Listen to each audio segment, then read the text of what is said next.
ایک حدیث ہے کہ شیطان انسان کے گناہوں کو پبلک میں نشر کر دیتا ہے. آپ چھپانے کی بھی کوشش کرتے ہیں، وہ گناہ باہر نکل آتا ہے. اب کس کو کیا پتا تھا کہ آپ نے اپنا نیب کا ہیڈ بھی رکھ لیا، آپ نے چارٹر آف ڈیموکریسی سے سمجھوتا بھی کر لیا، مکمکا بھی کر لیا دونوں سب سے. کسی کو کیا پتا تھا کہ پینما کے اندر انکشاف ہو جائے گا اور 4 جو بڑے بڑے معاملات ہیں وہ باہر آ جائیں گے، اور اس کے بعد آپ کی پھر سے ٹرائل شروع ہو جائے گی. دیکھیں، یہ چوری چھپتی نہیں ہے، اور یہ چوری کو چھپانے کے لیے، ایک جھوٹ کو چھپانے کے لیے 100 جھوٹ بولنے پڑتے ہیں. اور وہ جو انسان پیسہ بناتا ہے اپنی اولادوں کے لیے، تو اولادوں کو بھی جھوٹ بولنا پڑتا ہے. ان میں وہ پیسہ بچانے کے لیے وہ بھی سارا دن جھوٹ بولتے رہتے ہیں.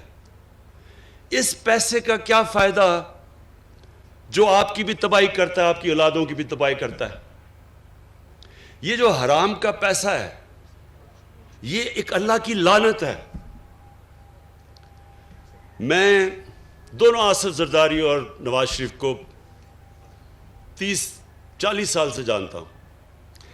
میں نے ان کے اوپر اللہ کا عذاب آتا دیکھا ہے. یہ ہمارے لیے عبرتناک ہے. اپنی زندگی میں دیکھا ہے ان کے اوپر کہ ان کی کیا حالت بنی. کبھی جیل میں جا رہے ہیں، کبھی باہر آ رہے ہیں، کبھی جھوٹ بول کے لندن جا رہے ہیں، کبھی سعودی عربیہ جا رہے ہیں، سب کے چوری کا پیسہ بچانے کے لیے. پھر بچوں کو جھوٹ بولنا پڑ رہا ہے کہ لندن تو چھوڑو، پاکستان میں بھی کوئی پراپرٹی نہیں ہے. پھر یہ پوری اے پی ڈی ایم کیمپین کر رہی ہے. کرونا میں لوگ مر رہے ہیں، بیماریاں بڑھتی جا رہی ہیں، ہر روز اموات بڑھتی جا رہی ہیں. کل ہماری 3-2.5 مہینے کے بعد سب سے زیادہ لوگ ہمارے کرونا سے گئے تقریباً 70 سے اوپر. لیکن وہ جلسے کر رہے ہیں. پتہ ہے کہ جب لوگ جمع ہوتے ہیں تو کرونا پھیل جاتی ہے، سب کو پتہ ہے. سارے میڈیکل ورکرز، ڈاکٹرز، نرسز ہمیں کہہ رہے ہیں کہ جی پریشر پڑتا جا رہا ہے ہسپتالوں میں، اور وہ جلسے کر رہے ہیں. اس لیے کیوں کر رہے ہیں؟ چوری بچانے کے لیے. حرام کا پیسہ انسان کو تباہ کر دیتا ہے. کسی ڈاکٹر سے پوچھ لیں کہ جو سب سے بڑا بیماریوں کی جڑ ہے نا، جس سے کینسر بھی پھیلتی ہے، ہارٹ ڈیزیز بھی، بلڈ پریشر بھی، ڈائبٹیز بھی، وہ ہے سٹریس، ذہنی دباؤ. یہ سب سے زیادہ انسان کو نقصان پہنچاتا ہے. سب سے زیادہ بیماریوں کی ڈر سٹریس ہے. اور اگر آپ نے سٹریس دیکھنا تھا تو کل ایک ہارٹ ٹاک کا انٹرویو ہوا تھا جدھر اسحاق ڈار، پاکستان کے وہ پرانے وہ جو فائنانس منسٹر، ان کی شکل دیکھ لیتے. اس پروگرام میں اس کی شکل دیکھیں تو آپ کو پتہ چلے گا کہ سٹریس کیا ہوتا ہے. اگر وہ نہیں بھی اس کو ہارٹ، اس نے کہہ رہا تھا کہ میرا کوئی ہارٹ کا مسئلہ ہے، اگر وہ نہیں بھی ہے تو اس سے ہو جانا تھا.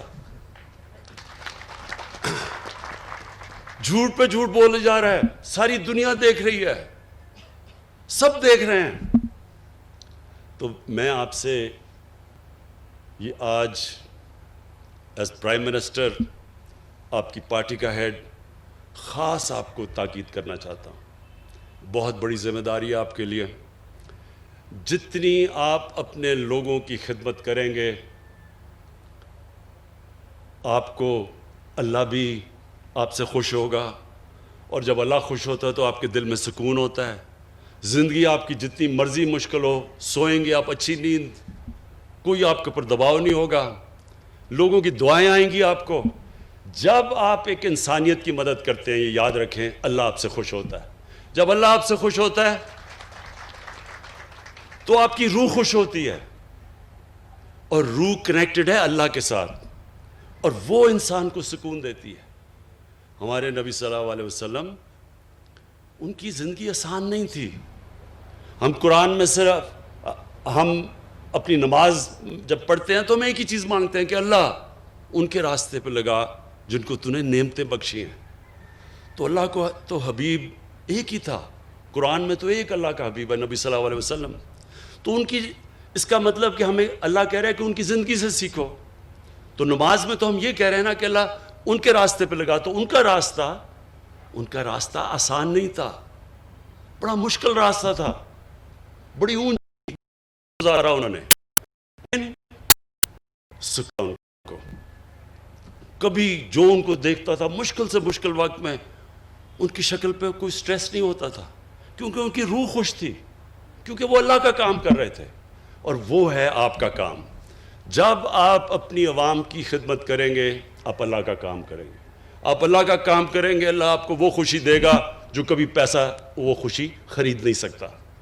اور آپ انشاءاللہ اس گلگت بلتستان میں وہ چینج لے کے آئیں گے. ہم آپ کے ساتھ کھڑے ہیں, سینٹر آپ کی پوری مدد کرے گا, اور میں یہ چاہتا ہوں کہ جب آپ کا ٹائم پورا ہو تو گلگت بلتستان کے لوگوں کی زندگیاں بہتر ہو چکی ہوں. شکریہ.